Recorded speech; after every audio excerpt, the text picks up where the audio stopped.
This is Roger Struckoff with Syscon TV. We're in day two. In fact, we're nearing the end of day two at Cloud Expo East in New York. And right now, we're sitting with old friend Roberto Medrano. Of longtime acquaintance. Roberto Medrano. He's with Akana. The company just changed its name and from SOA Software. But that's not important. I think what's important is there's this renewed focus on APIs, sort of an API economy. Tell me if that's true and tell me why, if it is true. And welcome, by the way. Thank you. I'm happy to be here again. Yeah. Thank you for inviting me. I hope to do well today so I come back next time. You always have, so I think you will. So Akana is, we have a tagline called Powering the API Economy. What that means is everything that is built today in applications and connecting applications is being done to APIs. If you want to do a mobile app, that would be connected to APIs. You want to connect your enterprise in the back end to something to the open side, is APIs. You want to go into the clouds, APIs. You want to go Internet of Things, that will have some sort of API. So APIs are going to be here for a long time, and APIs will need to be secure, monitored, managed, and you need to be developed the right way. And that's really what we provide for our customers. Now the thing is about API is it's not a technology. We sit here and we talk about containers, and we sit there and we talk about all of the different products that are coming out, and then sometimes they talk about DevOps and the DevOps culture. API is none of those. It's just a simple way of saying let's open up, and without thinking that way, what would happen? I mean, nothing would happen, or you'd have all sorts of big consuming middleware that would slow things down so much and nothing would happen. That is correct. If you didn't have APIs, you wouldn't have any real apps in your mobile phone. And now everybody's using enterprise apps. Those have to be connected through the APIs. If you don't have APIs, cloud SaaS applications will be difficult to connect to.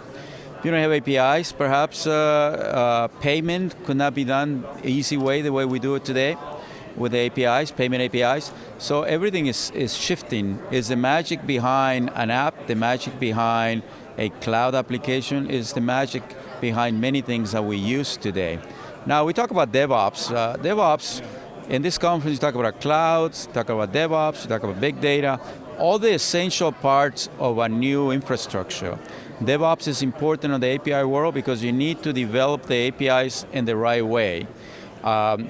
Those APIs have to be run the right way through an API gateway, and then you need to onboard those things into a cloud. Now, cloud applications could be used for sharing your APIs to the world so other people can use it. I talk about payment APIs already, but imagine you're a provider of payment and you have an API that you want multiple partners to connect to it.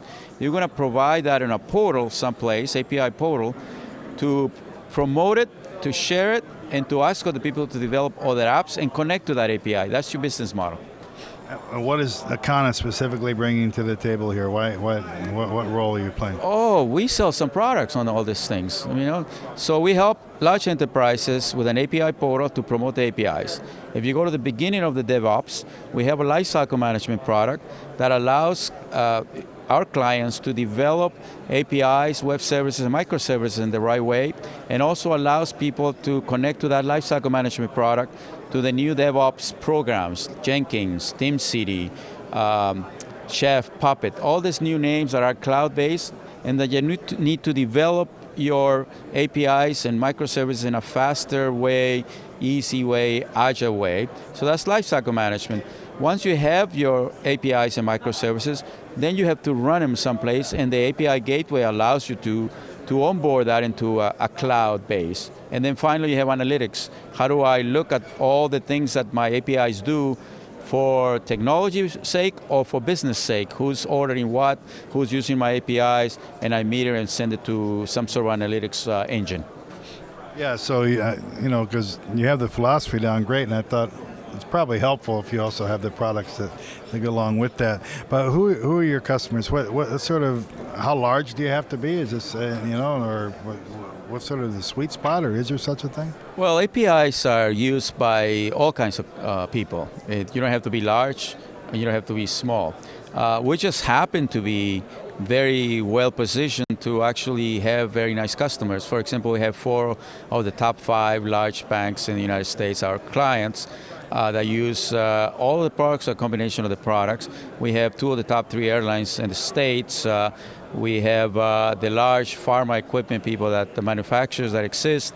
We have the large agriculture guys.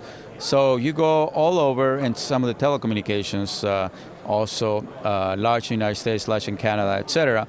So we have a lot of nice clients, but we also have clients that are small, fast, innovative companies. People that do travel expense management, for example, that need to connect through the APIs, through hotels and rentals and all those places. So if you're innovative, you create APIs, and you need to secure and manage your APIs, you're probably talking to us or using our products.